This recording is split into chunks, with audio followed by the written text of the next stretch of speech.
ఇప్పుడే అందిన వార్త.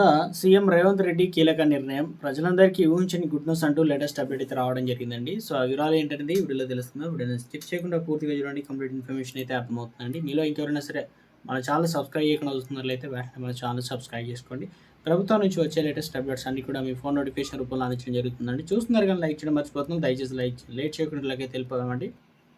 హెచ్ఐవి బాధితులకు ఆర్థిక భరోసా కల్పించేది తెలంగాణ సర్కారు మరోసారి మానవీయంగా స్పందించారు. పంచాయతీరాజ్ గ్రామీణాభివృద్ధి శాఖ మంత్రి సీతక్క సోమవారం 14,084 మంది కొత్త హెచ్ఐవి బాధితులకు చేయుత పెన్షన్లు మంజూరు చేస్తూ ఫైల్ పైన సంతకం చేశారనమాట.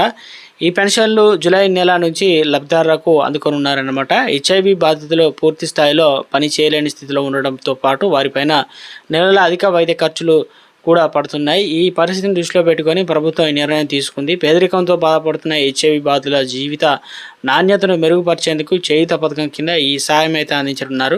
ఇప్పటికే 34,421 మందికి నెలకు 2,016 రూపాయలు చొప్పున పెన్షన్ అందుతుంది.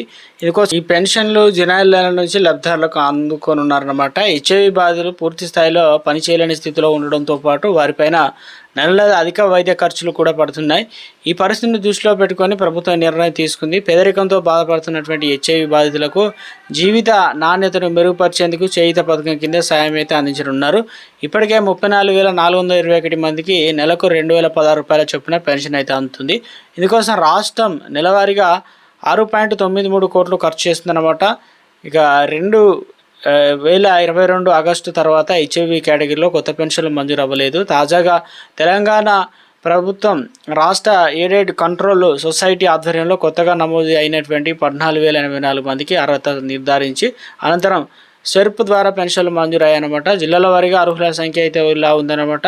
3,019 హైదరాబాద్, నల్గొండలో 1,388, ఖమ్మం జిల్లాలో 954, సూర్యాపేటలో 931, కరీంనగర్లో 833, ఆదిలాబాద్ జిల్లాలో 482 పెన్షన్లు మంజూరయ్యాయి. ఇక భద్రాద్రి కొత్తగూడెంలో 556, హన్మకొండలో వచ్చేసి 825, జగిత్యాలలో వచ్చేసి 306, జనగాంలో వచ్చేసి 228, కామారెడ్డిలో 702, మహబూబ్ నగర్లో వచ్చేసి 452, నిజామాబాద్లో వచ్చేసి 528, పెద్దపల్లిలో వచ్చేసి 567, సంగారెడ్డిలో వచ్చేసి 1242, సిద్దిపేటలో వచ్చేసి 527, వికారాబాద్లో వచ్చేసి 544. అయితే జయశంకర్, భూపాలపల్లి, గద్వాల్, మంచిర్యాల, మెదక్, ములుగు, నాగర్ కర్నూలు, అదేవిధంగా నారాయణపేట, సంగారెడ్డి, అదేవిధంగా రంగారెడ్డి తదితర జిల్లాల్లో కొత్తగా ఒక్కరు కూడా నమోదు కాలేదని అధికారులు అయితే తెలిపారన్నమాట. ఇక నూతన లబ్ధిదారులకు ఈ ఆర్థిక సంవత్సరానికి అంచనా వ్యయం 28.40 కోట్లు కాగా కావాల్సిన నిధులు ప్రభుత్వం వద్ద